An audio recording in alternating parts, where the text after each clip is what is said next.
Hey, it's Mary Schiller, and I am happy to be with you today. I had a little bit of a technical glitch, and I figured out what I needed to do, so here I am.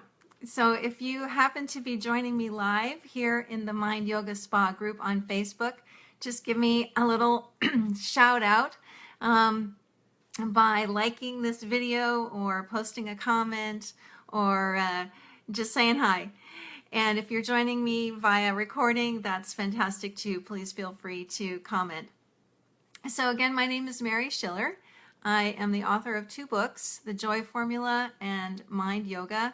I'm also a transformative coach, and I base everything that I write and coach people in on something called the 3 principles as originally expressed by Sydney Banks.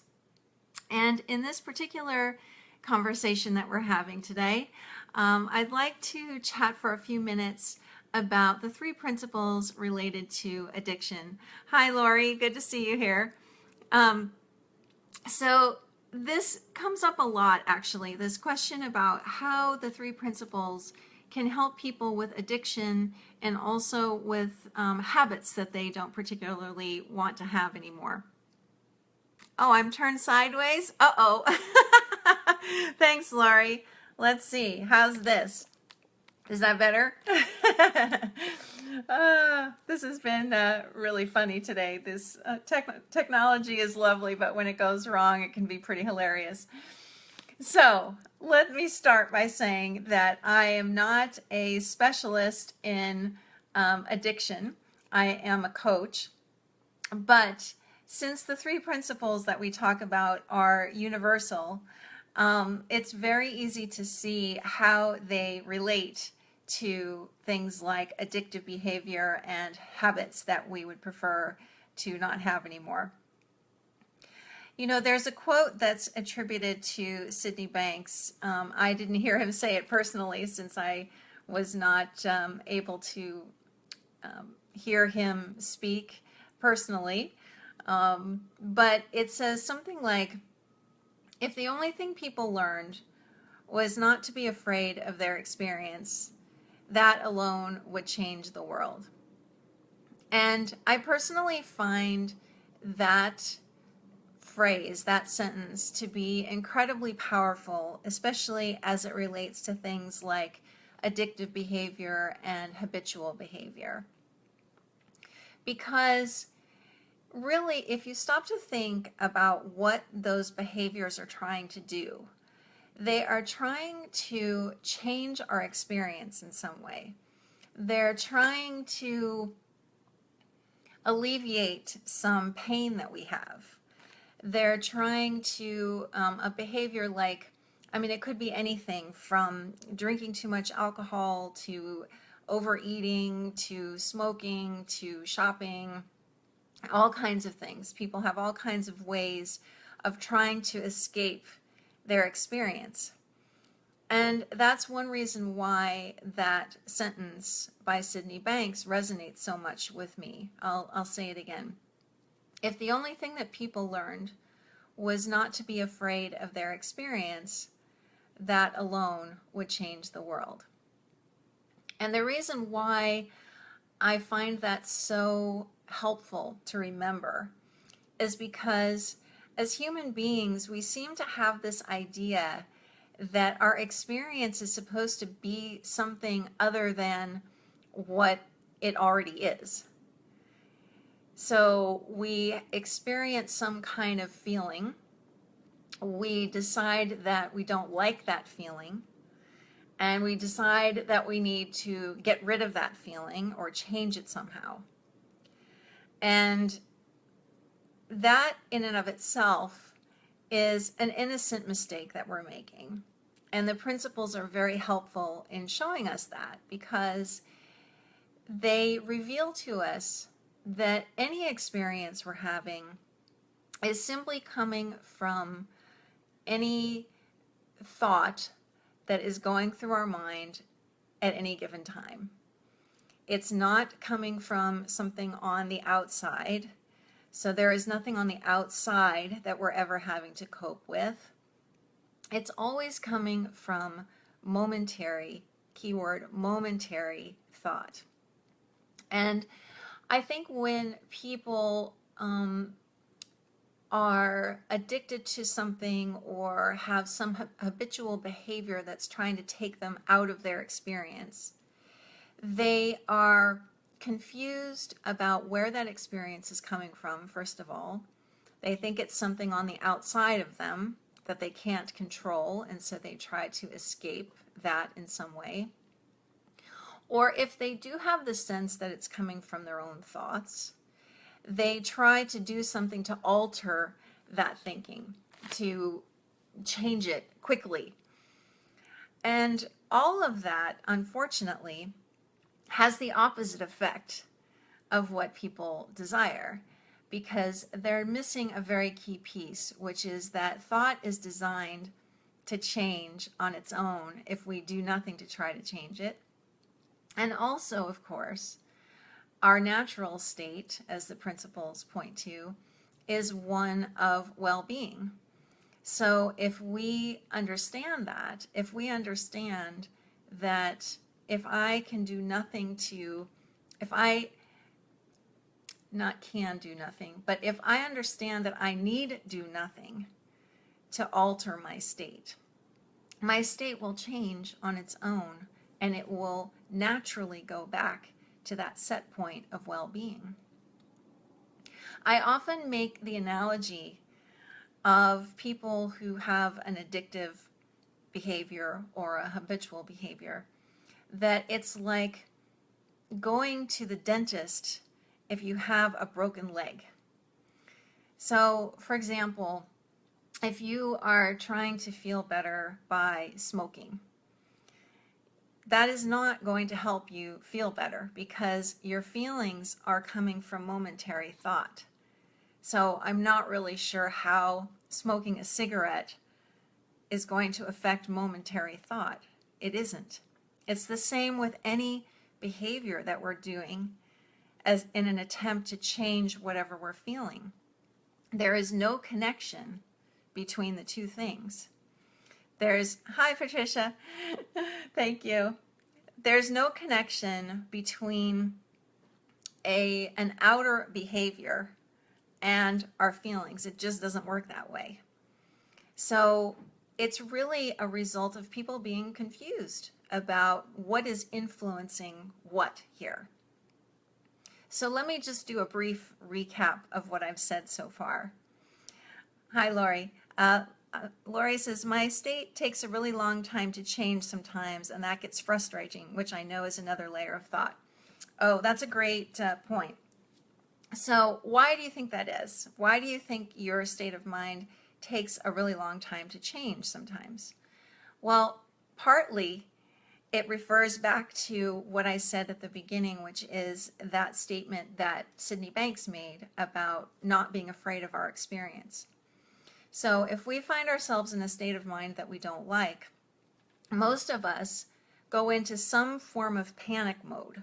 It can be a lot of panic, or it can be a little bit of panic. So we then, like you said, Lori, we add another layer of thought on top of that, which is now we're worried about this state of mind that we're in, and we're worried about how long it's going to last. And then oftentimes when we get in that state, we reach for something on the outside to try to fix it. We reach for food. We reach for a cigarette. We reach for alcohol. Patty says, and the panic escalates. So, right. So we're essentially creating these layers upon layers upon layers of thought, and we're only creating more turmoil for ourselves. When in fact, if we can see at the very beginning that there is nothing to be fearful of, whatever we are experiencing, and that in fact, not even being fearful of, but actually appreciating the fact that we have this human being experience and all these amazing emotions. I mean, I used to be very afraid of my post-traumatic stress disorder types of thoughts and feelings. It used to terrify me, literally terrify me. I would go into major panic mode. I would try to do anything to try to escape that feeling, and I couldn't seem to do it. It just made it worse. What changed everything for me was realizing that there wasn't anything for me to be afraid of at all. That I could sit with whatever feeling I had. I could appreciate the fact that I was having a feeling at all. I could recognize that it was coming from momentary thought and nothing more, that I didn't have to worry about because it would change on its own. And before I knew what was going on, the feeling would pass. So I really want to emphasize that piece of this equation, that idea that we don't have to be afraid of our experience because it's coming from momentary thought. And in fact, we can appreciate that experience because it lets us know we're alive. It lets us know that we are human beings here having this amazing life experience. Why would we ever want to stifle that? And the other thing is, and I kind of alluded to this earlier, that we make this assumption that we're supposed to be having a different kind of experience. We make this assumption that it is somehow bad to have a panicky feeling inside. We make this assumption that it's bad to feel sad. And we put all of this judgment on these thoughts / feelings that we have. And if instead we could just see that they are part of a huge continuum that human beings have been gifted with, and that really when we allow ourselves to feel those fully is when we're truly free. I often liken feelings to waves. You know, I see something like addictive or habitual behavior as an attempt to hold back a wave with your arms. And instead, if you would allow the wave of whatever the feeling is to wash over you, it would then, crash into the shore and peter out, and then, go back out into the ocean and leave you be for a while. And for me, it's been incredibly powerful and freeing to understand that that is simply how human beings operate. There is nothing wrong with feeling any way at all. And also understanding that nothing I reach for on the outside has any connection whatsoever to the way that I feel. I know that it can really look that way. And some people might say, well, if I have a cigarette or if I eat something, it has a physiological effect. And that may be true. However, I think some of you might agree with me that the mind has a lot more power over our physiology than we might realize. And I personally believe that the effect of all of those things is more psychological than physiological. And it just so happens, perhaps, that a change of thought comes in at the same time. It's also interesting to realize, in thinking about food, for example, I spoke with a woman about a year or so ago who had problems with eating too much. And she said, I like eating certain foods because they remind me of when I was a kid, and I feel happy when I eat them.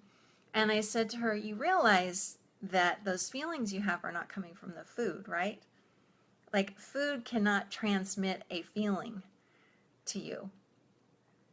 That the memories you're having are coming from within yourself, not from the food that you're eating.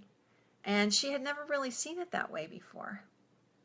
So if you find yourself, struggling in that way, you might stop to consider the fact that you can have all the feelings like that you want simply by being who you are. That it's not a function of a device or a substance. It's simply a function of being a human being. So I really love this discussion because it really points out the fact that these three principles are showing us how this human being system of ours works. And if we can simply allow it to work the way that it's designed to work, we will always, always, always, 100% of the time, come back to that set point of well-being. It's when we assume that we need to do something to intervene and make it happen faster, or when we assume that there's something wrong with the way that we're feeling and so we need to reach for something out here to fix it, that's when we start to get ourselves into trouble. There is so much freedom and so much power in this understanding. And it has been shown over and over again to be incredibly effective with people who have addictive behavior. As a final point here, there's several movies on the website called 3principlesmovies.com related to addiction. And there's one of a young gentleman who was addicted to heroin. And he goes into a 3 principles-based treatment program. And he says it became so obvious to him that he didn't have a heroin problem. He had a thinking problem. And what I interpreted that to mean was he didn't understand the relationship between his thoughts and his experience. He didn't understand that nothing outside of him was going to change his experience, that was only going to happen via a change in thought. And really, like I said earlier, it was like going to the dentist with a broken leg. The two things just are not correlated at all. I think Michael Neal says something like, there aren't enough cookies in the world to make you feel better. And that's absolutely true, because feeling better comes from within. And luckily for us, feeling good is our natural state. So if we just wait out the feeling that we're not particularly comfortable with, not worry about it, not be concerned, just know that it's part of this continuum that human beings are on, these waves of thoughts and feelings, that's just what human beings do, then we will return to that feeling of well-being much, much faster. So I hope this short talk has been helpful to you. I apologize for the delay in getting started, and I appreciate you as well as if you've joined on the replay.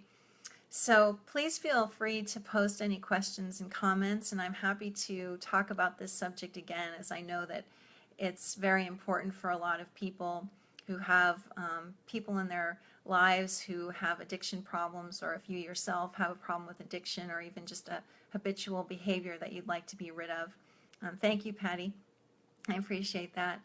And I know, it sounds really easy maybe when I say all of this, and it may not look so easy in practice, but what I would encourage you to do, no matter what you yourself are dealing with, the next time you have a feeling that you don't particularly like, just see what happens if you don't worry about it.